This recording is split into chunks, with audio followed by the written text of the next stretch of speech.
Hola, ¿qué tal? Bienvenidos y bienvenidas a esta emisión de Perspectiva. Soy Jonathan Lomelí y los invito a que me acompañen en este espacio. Hoy vamos a platicar con Ernesto Gutiérrez, presidente del partido estatal Hagamos, y con Natalia Juárez del PRD Jalisco, también presidenta.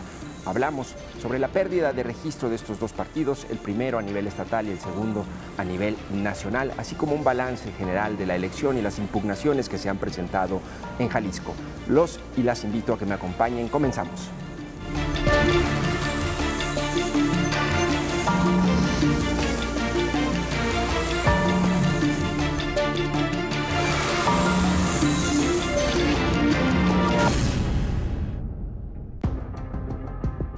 En esta elección hubo ganadores y perdedores. Entre estos últimos están los partidos políticos locales Hagamos y Futuro, que perdieron su registro al no alcanzar al menos el 3% de la votación en la elección de gobernador, diputados o ayuntamientos. También el PRD perdió su registro a nivel nacional después de 35 años de existencia. Tras el triunfo apabullante de Morena en la pasada elección, ¿cómo se reconfiguró el mapa político en el Estado y el país? ¿Qué lecciones deja este proceso a la partidocracia tradicional? ¿De qué nos sirve tener más partidos políticos? Hablamos con Ernesto Gutiérrez, presidente de Hagamos, y Natalia Juárez, presidenta del PRD Jalisco. Susana de la Rosa, presidenta de Futuro, rechazó la invitación a este diálogo. ¿Qué tal? Bienvenidos y bienvenidas a Perspectivas, y le agradezco mucho a Natalia Juárez del PRD Jalisco que esté aquí. Bienvenida, Natalia. Al contrario, gracias por la invitación y saludo a todo el auditorio. Hola. También muchas gracias por estar aquí, Ernesto. Gracias a ti y saludos al auditorio.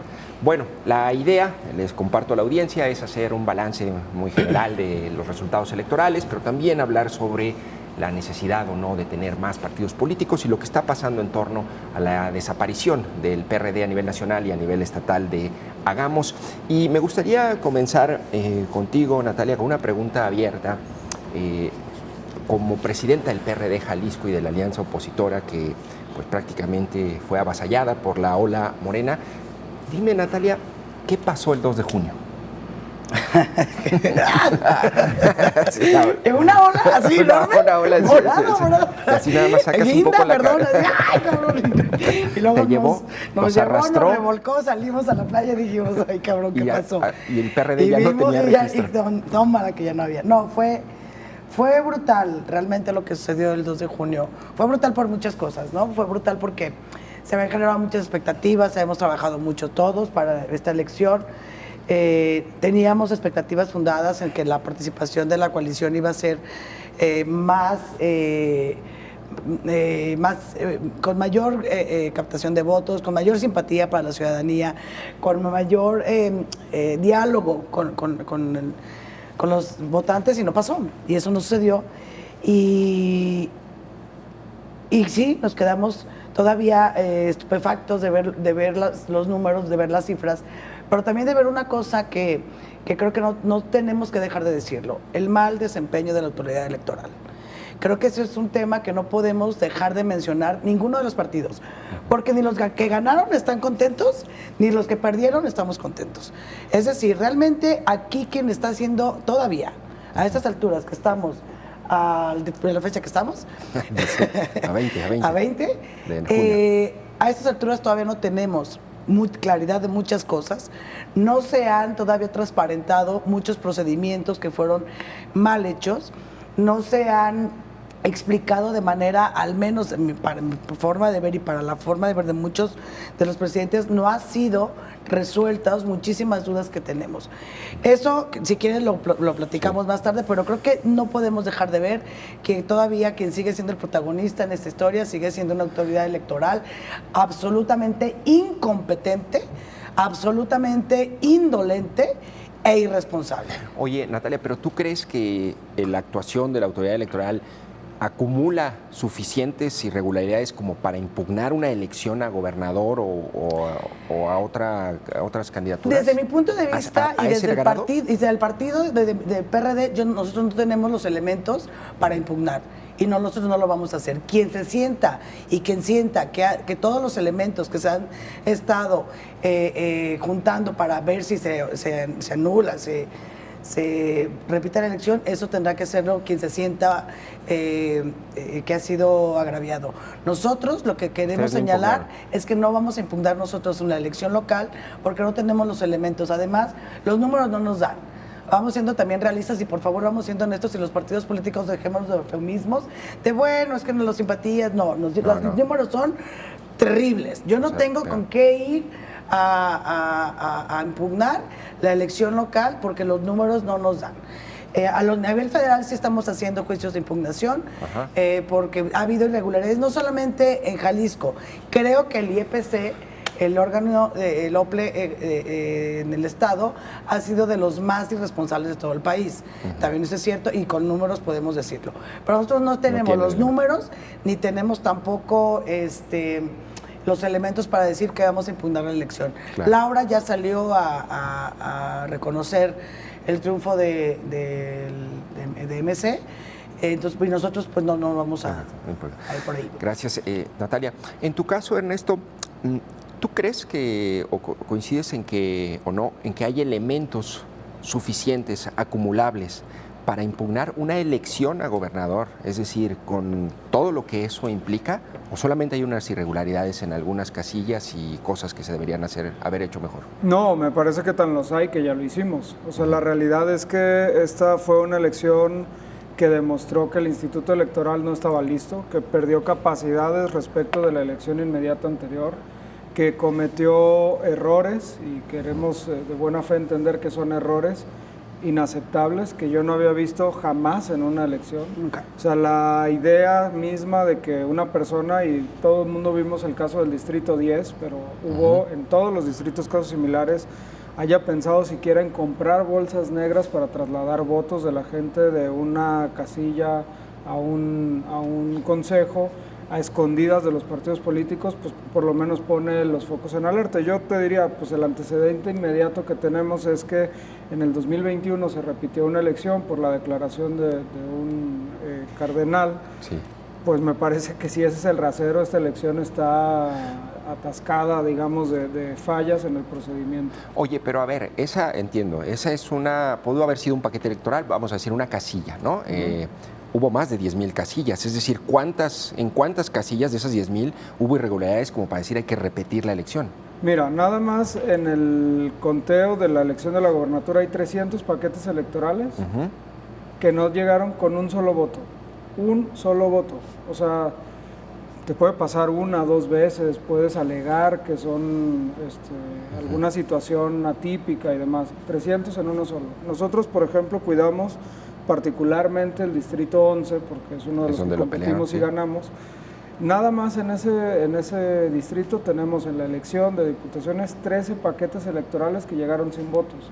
Claro. Entonces, cuando empieces a ver que consistentemente hay ese problema, pues sí hay cosas que se tienen que reclamar. Al final, si el instituto solventa todas las cosas que se están diciendo, si el instituto demuestra que no hubo una operación concertada o errores o lo que sea que cambien el resultado, pues bueno, ya podemos pasar a eso. Pero sí quisiera decir algo.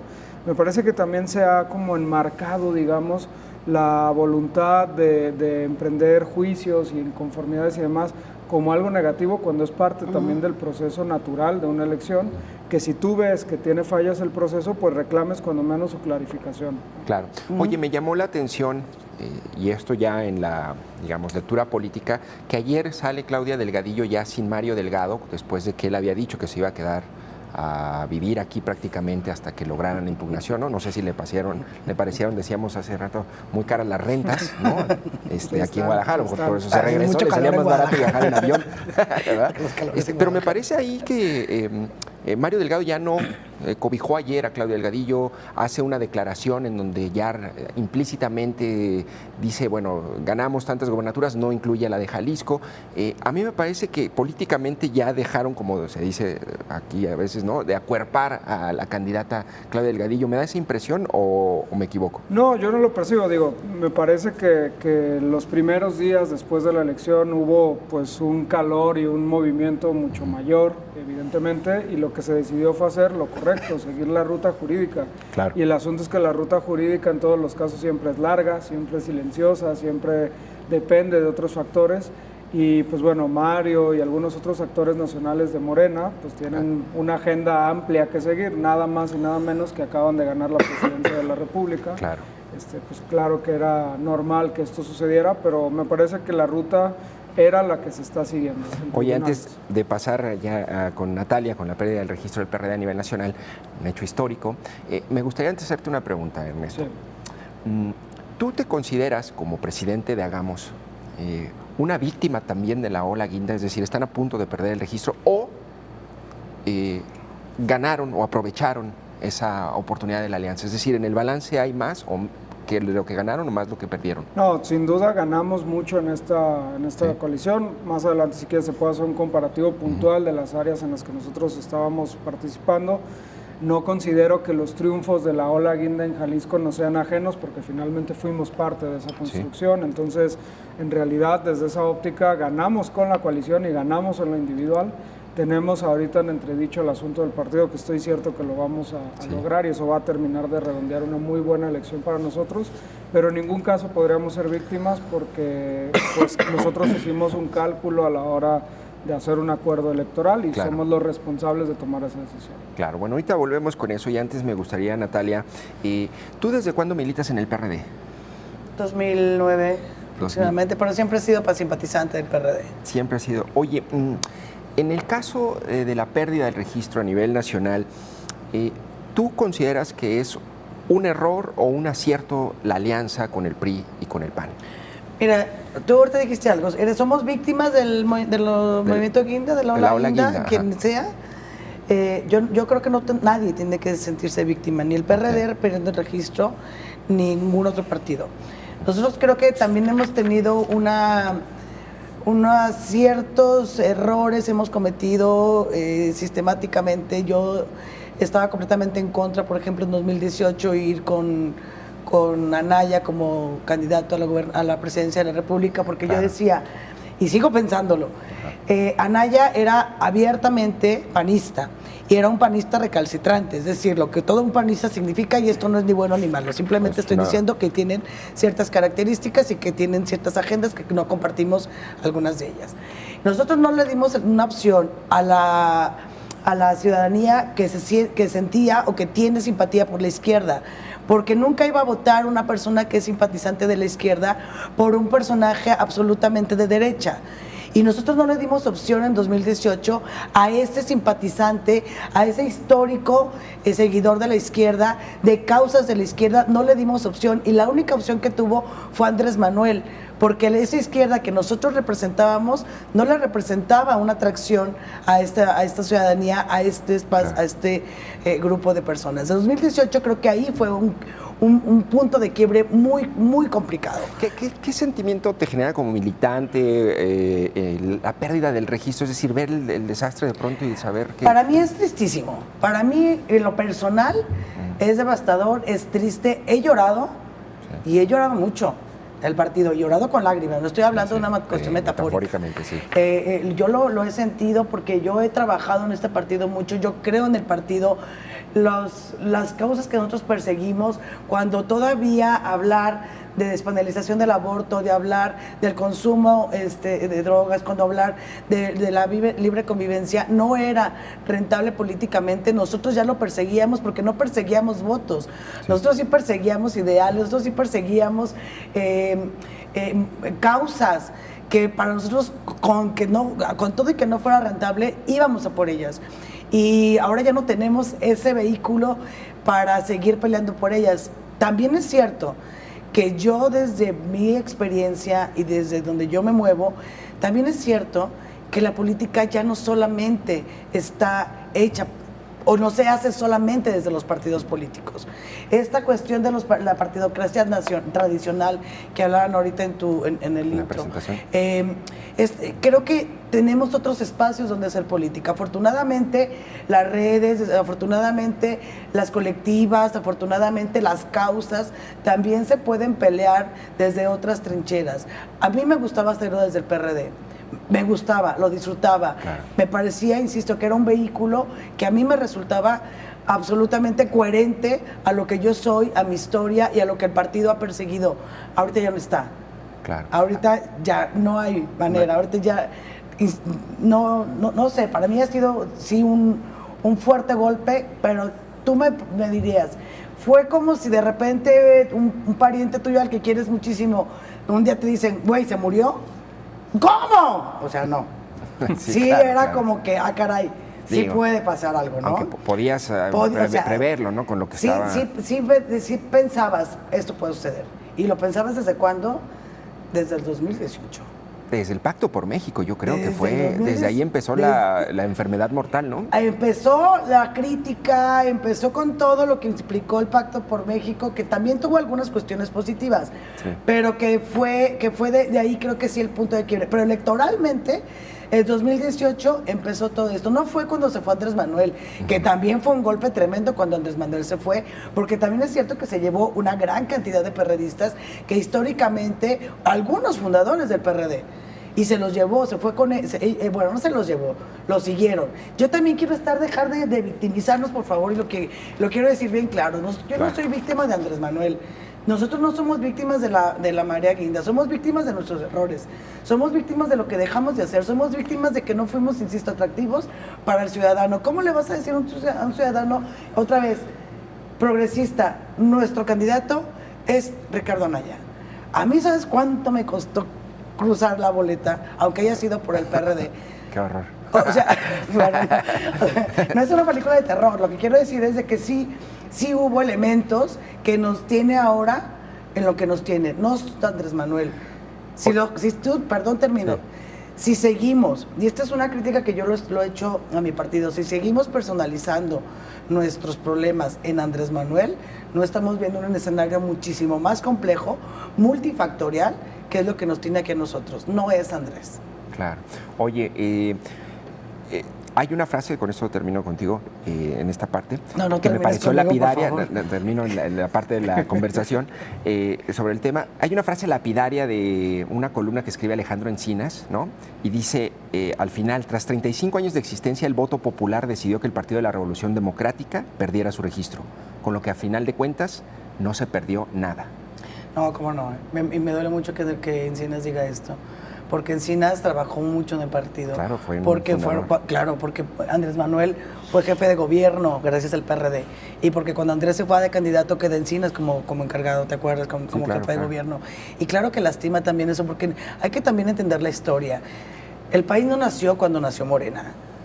El país tiene una historia, la democracia y la construcción de la democracia en este país tiene una historia y el PRD es fundamental. Y que lo diga Encinas, un personaje que no digo que se haya beneficiado o no, que sino también fue parte de esta construcción, lo diga es también no entender todo un contexto mucho más amplio de lo que es Morena.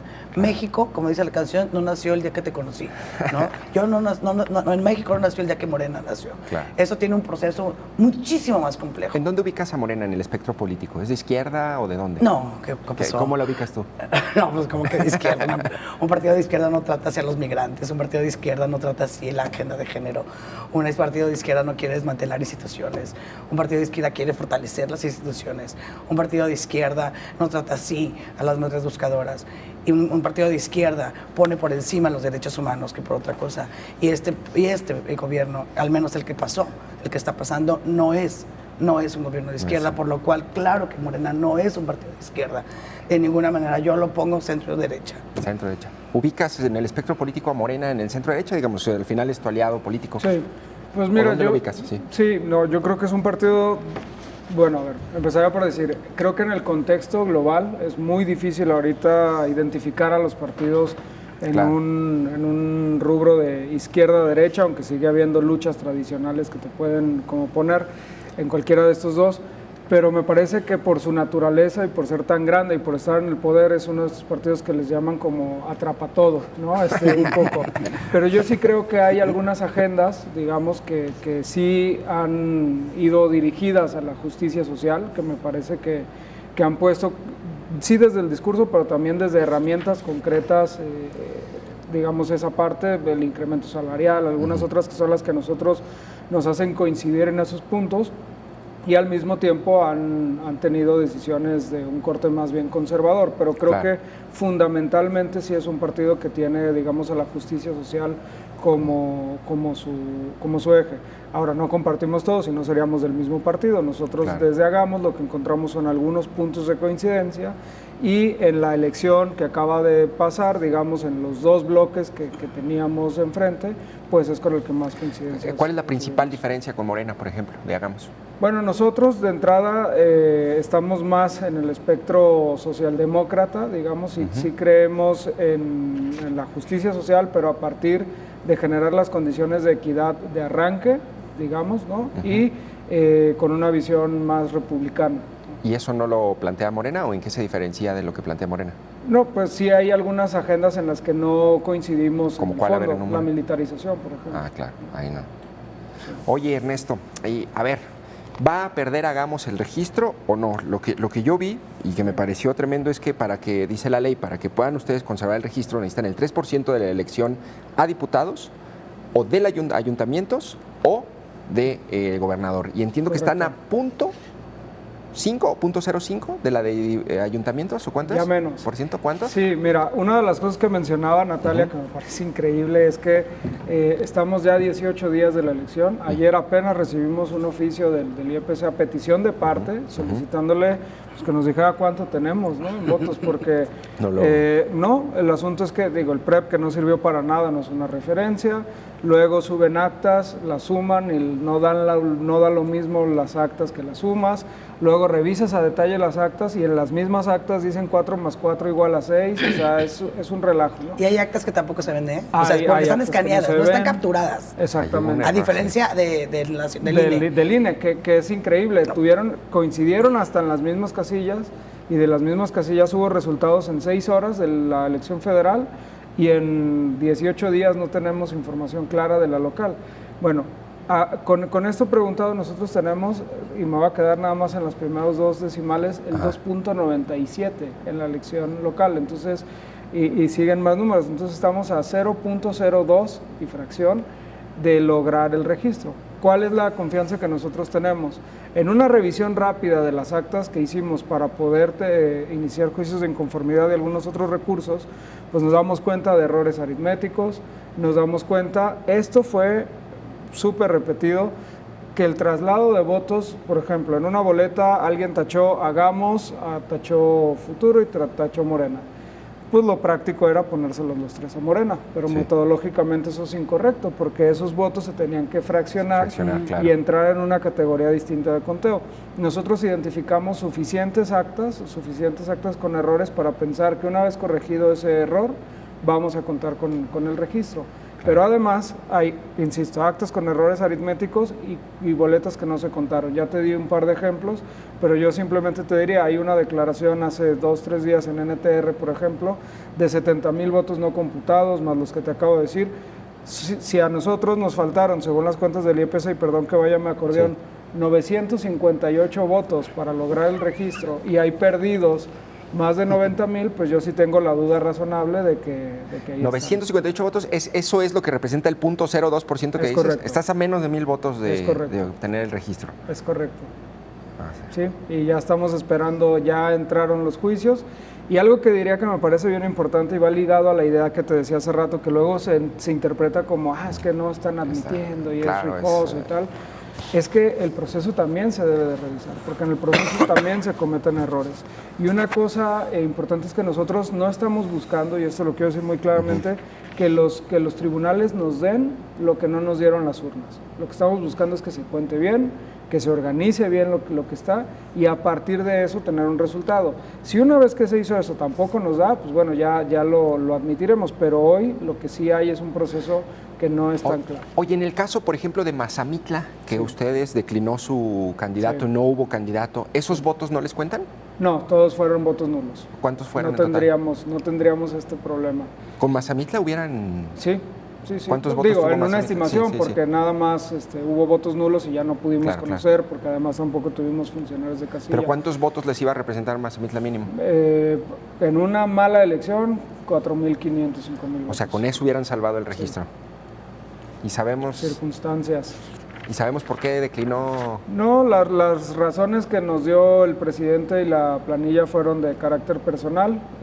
A la hora de indagar, la respuesta fue la misma y dejamos de... Cosas que no que es difícil indagar más a mayor correcto. profundidad, ¿correcto? Sí.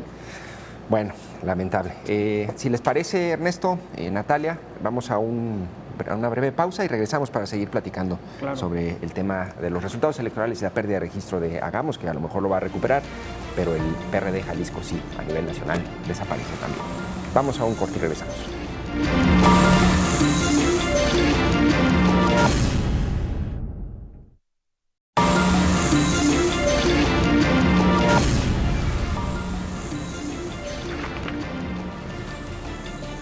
¿Qué tal? Seguimos en Perspectivas. Estamos con Ernesto Gutiérrez, presidente del partido estatal Hagamos, y con Natalia Juárez, presidenta del PRD Jalisco.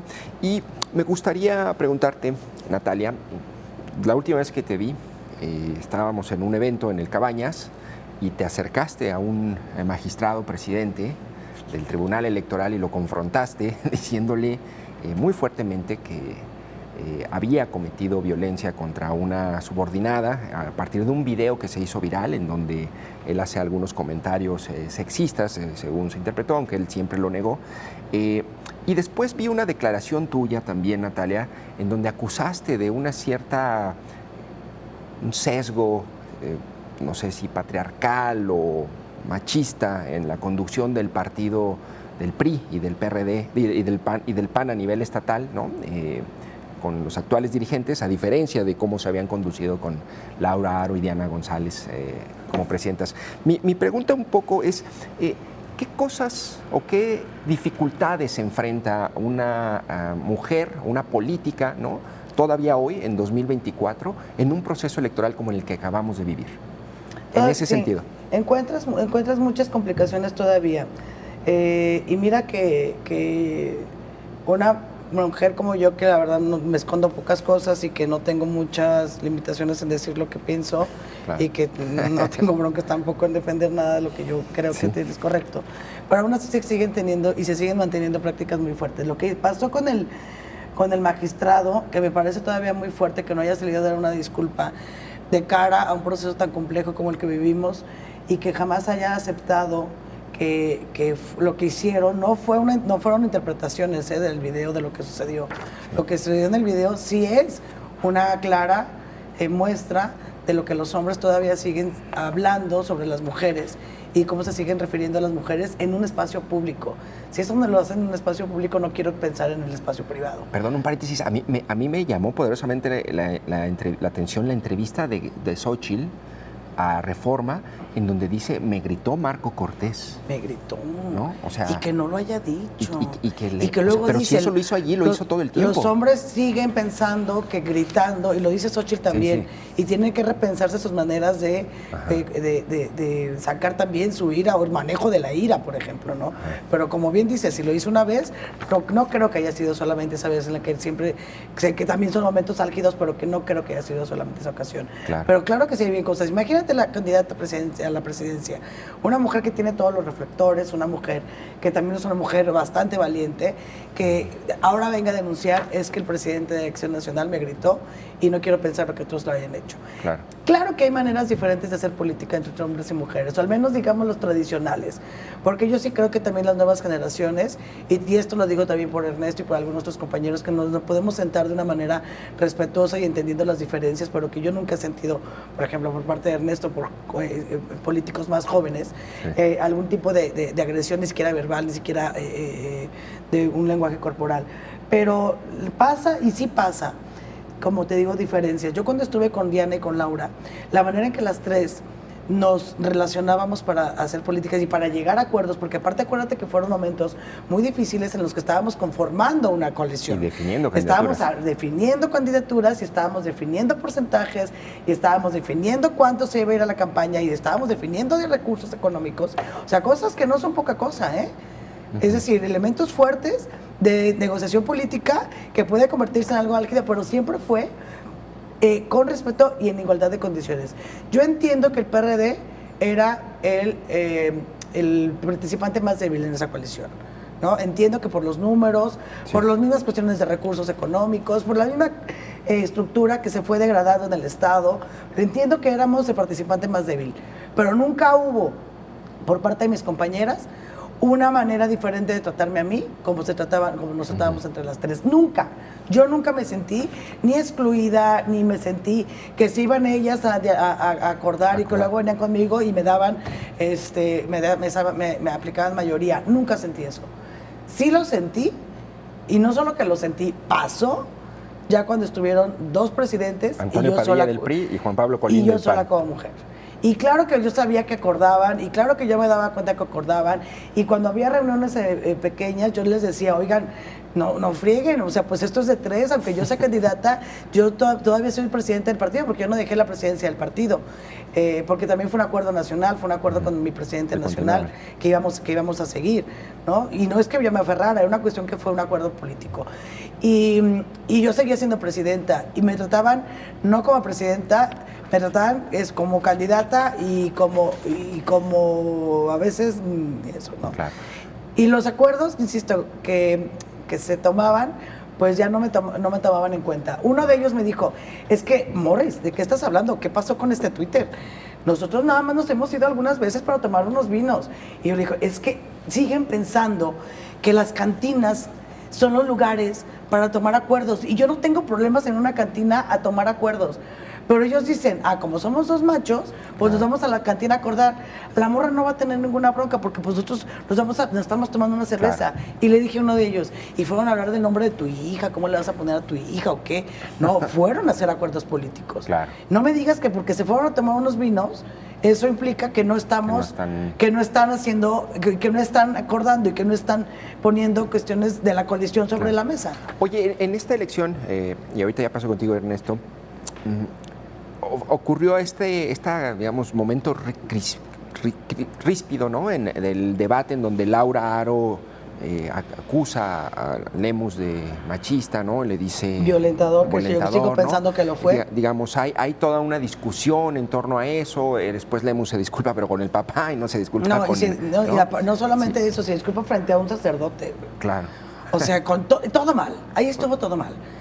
Yo sigo pensando que Lemus, más allá de que si Laura, que tiene todo mi respeto, y que si Laura cree que con esa disculpa ella tiene solventado el tema, pero Lemus nos ofendió a todas. Lemus no ofendió a Laura, es lo que no entienden en su cabeza. Lo que él hizo no fue personalizado. Insisto, si nosotros seguimos personalizando las cosas, no entendemos todo lo demás. Él ofendió a todas las mujeres que hacemos política porque estaba diciendo, tú por ser hija de quien eres, estás aquí no por tus capacidades, no por tus facultades, no por tu pelea, no por tu trabajo, no por lo que nosotros hacemos todos los días. Oye, ¿y tú crees que avanzamos algo después de esta elección? O sea, que aprendimos algo, ¿se capitaliza algo en ese sentido para hacer más igualitaria la política entre hombres y mujeres? Yo sí creo que cada elección vamos avanzando. ¿Sí? 2021, por ejemplo, que hubo un movimiento que llamamos los paritaristas, donde trabajamos muchísimo en la calle, en tribunales, para lograr la paridad en todos los espacios de representación. Logramos eso, y cada uno vamos logrando. ¿Qué pasa? Que cada vez nos ponen más trabas, que cada vez estamos como Sísifo, ¿no? Parece que ya vamos llegando y otra vez se nos viene abajo. Avanzamos poquito y otra vez retrocedemos un poco. Parece que las instituciones nos siguen poniendo barreras y nosotros las vamos a seguir brincando, por supuesto. Pero sí se avanza, pero también se retrocede. Y lo que pasó en ese debate, y lo que pasó con el magistrado, que no se disculpan, que no asumen, que todo es mal interpretaron. Claro. Hay estas mujeres que no entienden las bromas, hay estas que no entienden lo que yo quise decir, no era que era hija, no, entendemos y sabemos que el doble del lenguaje en México es tan importante como el lenguaje directo. Y este tipo de prácticas siguen siendo, claro que siguen siendo partes, no sé, fundamentales para que sigamos nosotros peleando. Y yo voy a seguir peleando. Y si mis compañeros de Acción Nacional y del PRI se sienten que yo estoy ventilando algo que no se tuvo que haber ventilado, porque de repente pasaron así varios mensajes, ¿por qué estás hablando de cosas internas? Si no las hablamos, no las decimos, van a seguir estando ahí. Y yo no me voy a callar nadie. Ahora sí que, como dice Andrés Manuel, mi pecho no es bodega. Y yo voy a seguir denunciando públicamente, siempre, cualquier tipo de agresión hacia mí, hacia mis compañeras, hacia la agenda y hacia cualquier mujer valiente que se atreva a presentarse como candidata, como política, en la calle, donde esté, siempre lo voy a denunciar. Bueno, Natalia, gracias Natalia. En tu caso, Ernesto, pasando a otro tema y que también me gustaría reflexionar, es, a ver, ¿para qué Jalisco quiere o necesita otro partido político, ¿no? Es decir, tenemos ya un partido hegemónico, ¿no? Y bueno, en realidad dos. En Jalisco tenemos dos partidos, ¿no? Yo digo que sería suficiente con dos, pero ¿para qué necesitaríamos un tercero, cuarto, quinto partido? ¿Y qué función puede tener un pequeño partido como Hagamos? Mira, creo que de entrada el contexto social es que llevamos muchos años, quizás desde la transición a la democracia y en función del PRI, agarrando de piñata a los partidos y los partidos dando razones de sobra para convertirse en una piñata. Y eso ha generado un ambiente social de descrédito enorme, que cada que existe la posibilidad de un nuevo partido o debería haber menos partidos, la respuesta casi es unánime y automática de que sí. Pero si analizamos un poco más a fondo la realidad de cómo sigue funcionando nuestro sistema y hasta que no encontremos otra fórmula, los partidos son muchas cosas, pero esencialmente el caminito del acceso al poder. Y en eso lo que tenemos es la responsabilidad de crear plataformas y candidaturas que puedan llevar ciertas causas. ¿Por qué un partido podría o sería necesario al margen de si es mayoritario o no? Pues bueno, porque hay causas que no necesariamente son mayoritarias, pero que se tratan de derechos de personas, de equilibrios, de denuncias, de un montón de cosas que si solo lo dejamos en los partidos que tienen el problema de administrar el poder y el interés, pues entonces no están. Y yo creo que un buen ejemplo ha sido precisamente el comportamiento de la fracción parlamentaria de Hagamos durante estos últimos 3 años. Ha sido una fracción parlamentaria que ha puesto, digamos, muchos temas que los partidos en el poder no lo pueden hacer, no lo quieren hacer, va en contra de sus intereses. Han puesto temas sociales que no han sido de las mayorías y que a través de la insistencia, de la persistencia, siguen estando, y sobre todo porque vivimos en una sociedad plural en donde también los derechos y la voluntad política de las minorías también importan. Claro. Me parece que para eliminar estas cosas justo están los candados que nos ponen estas leyes que te dicen, oye, pues si no llegas al 3, no llegas, no representas, pero si llegas, pues entonces tienes acceso, digamos, a una plataforma para que representes a ese porcentaje de la población que te está hablando. Entonces me parece que tienen una función de equilibrio, una función de diversidad política también, y sobre todo de canalizar también una parte de la sociedad en los espacios de toma de decisiones. Entonces, ¿tú crees que es injusto, y esto lo planteo porque tradicionalmente así es como se ve a un partido político, es decir, como una especie de succionador de presupuesto, ¿no? Es decir, ¿tú crees que es injusto, por ejemplo, decir que Hagamos tenga 54 millones de pesos este año, ¿no? Pero que es necesario para darle viabilidad a nuestras discusiones democráticas y todo eso? Porque ese es el sentimiento que genera un partido político, ¿no? Cuesta dinero, nos cuesta. En general, todos los procesos de la democracia y del poder cuestan, son caros, pero es la manera más eficiente que tenemos de organizarnos de manera democrática, perdón la redundancia, democrática, organizada, plural, etcétera. Esos son los medios que tenemos. Yo no hablaría de justo o injusto, porque al final la gente tiene la posibilidad de decidir si sí o no. Nosotros ahorita estamos en la tablita, hay partidos que lo lograron. Yo no consideraría justo o injusto que estén. Hiciste un trabajo, la gente lo evaluó, lo lograste o no lo lograste, y a partir de eso tienes que seguir trabajando.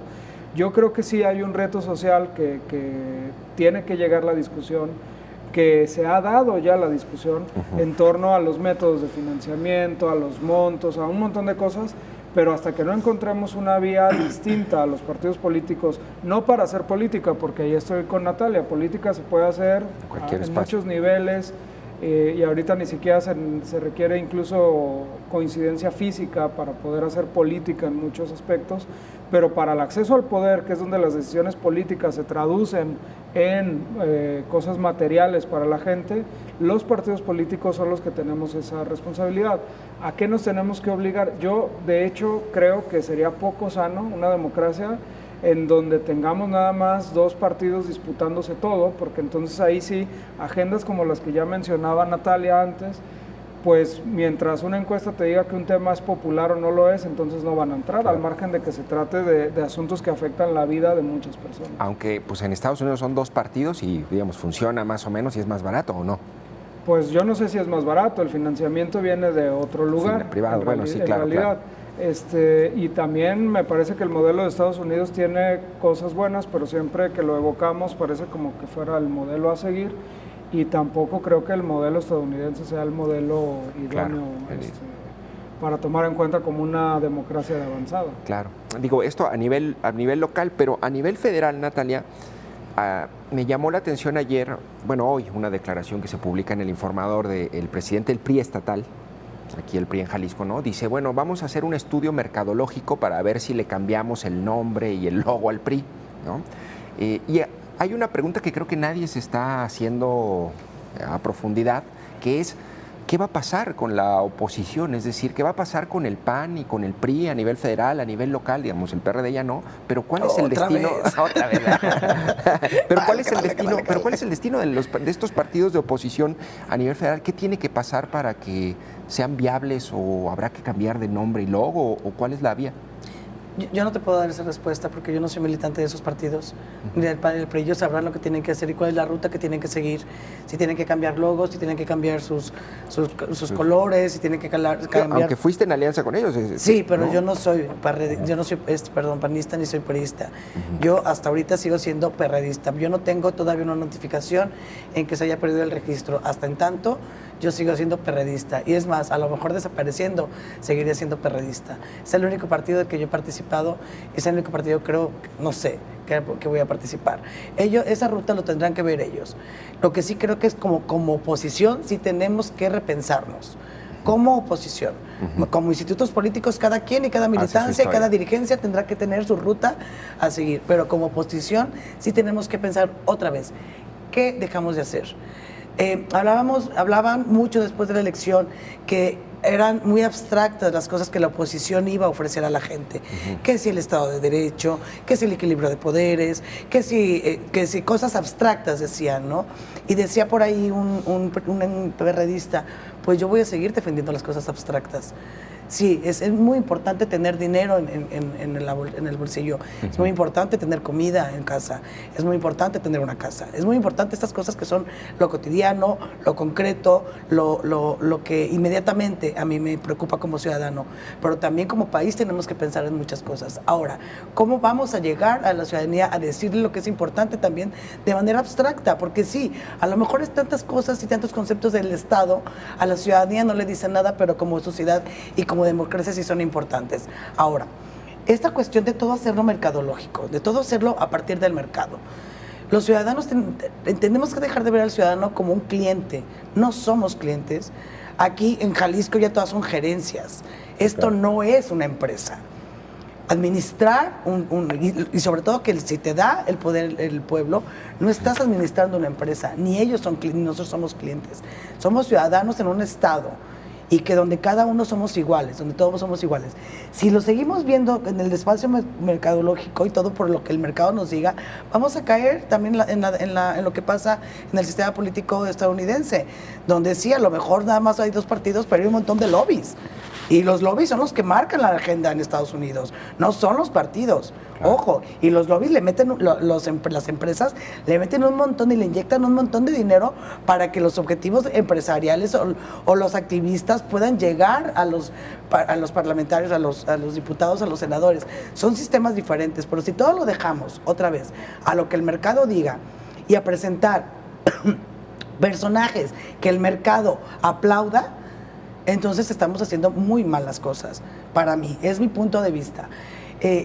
Otra vez, repensarnos la pregunta concreta. Yo sí creo que hay que repensarnos y estamos, al menos desde el PRD, sí en una profunda reflexión.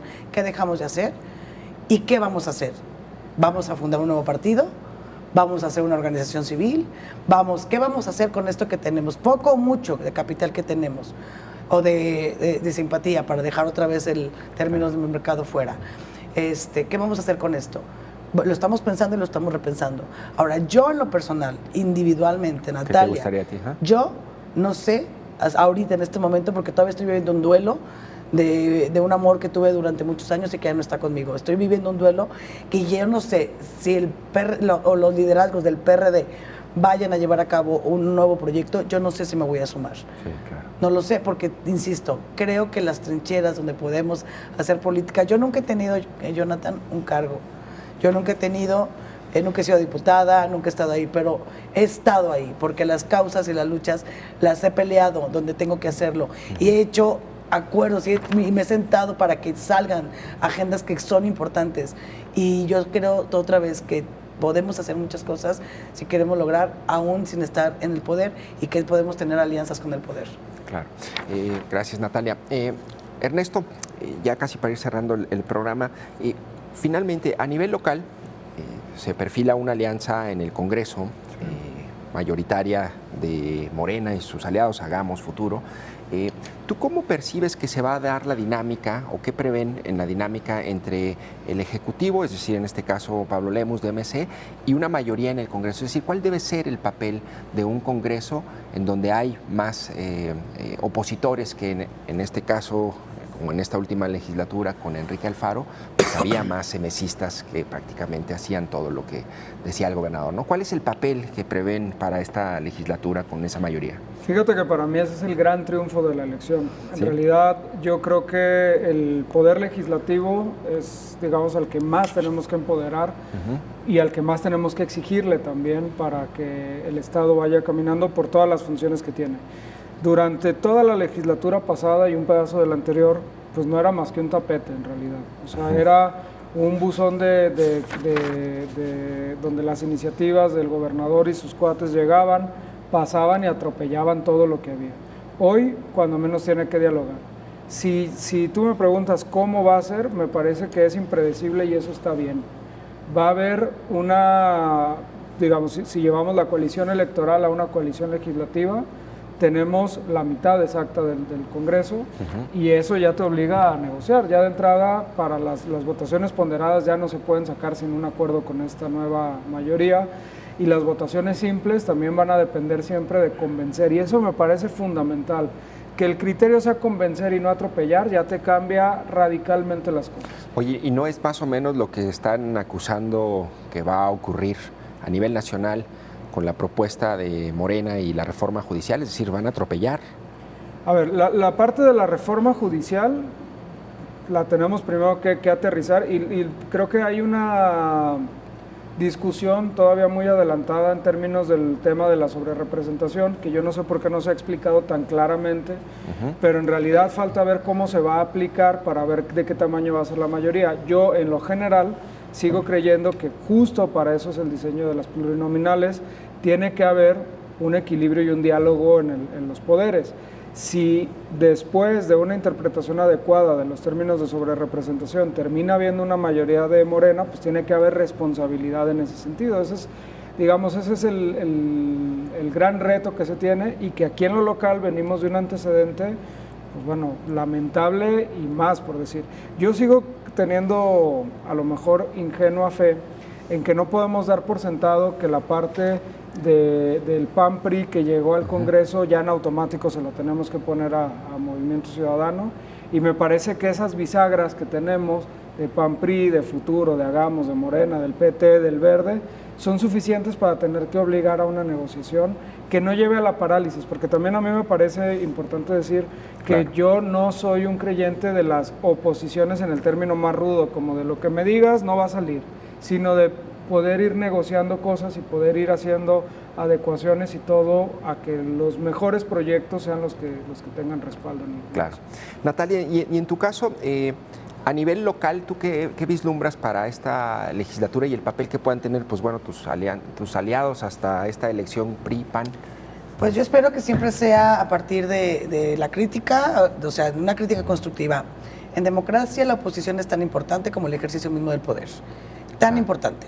Una oposición responsable, una oposición que quiera avanzar, una oposición que efectivamente no te ahorque, pero sí creo que con crítica, con mucha crítica. Lo que vimos en esta última legislatura a mí me da muchísima pena, me da muchísima tristeza lo que vimos, porque yo la verdad es que tenía muchísimas esperanzas en esta legislatura, que era mayoría mujeres, claro, además, y yo pensé que íbamos a avanzar en muchos temas, y no solamente no avanzamos, sino que dejamos afuera a las víctimas de violencia vicaria, las dejamos afuera, literalmente. las dejamos fuera sin comer, literalmente. Dejamos fuera el tema de que nunca se armonizaron las leyes para que el aborto ya sea una realidad. Claro. Nunca se armonizaron. Pasaron cosas muy lamentables en esta última legislatura, que bien dice Ernesto, y comparto absolutamente con él, que era una oficialidad de partes de Enrique Alfaro, que estaba absolutamente a sus pies lo que él dijera. Sigue todavía pasando lo mismo. Lo que pasó hace unos días, que le quisieron quitar también la presidencia de la mesa directiva al PAN, es una muestra más de lo que también ha significado esta legislatura, que ha sido lamentable, para mí la peor que ha habido, y me da mucha pena, mucha tristeza, porque eran mayoría compañeras mujeres. Mayoría de mujeres. Y yo espero que al menos en esta, donde hay más diferencias o más partidos que están participando ahí, y con mayor cantidad además, yo espero que sea una oposición que sea proactiva, que sea crítica y que ayude a sacar los temas importantes de Jalisco. Eso espero. Y que dejen de contratar más deuda, que todavía no sabemos. O sea, por cierto, también una legislatura sumamente opaca. Pues muchas gracias, Natalia Juárez, presidente del PRD de Jalisco. Gracias, Ernesto Gutiérrez, presidente de Hagamos Partido Estatal, por haberme acompañado. Gracias también a ustedes por haber estado con nosotros en Perspectiva. Soy Jonathan Lomelí y nos vemos y nos escuchamos en la próxima emisión.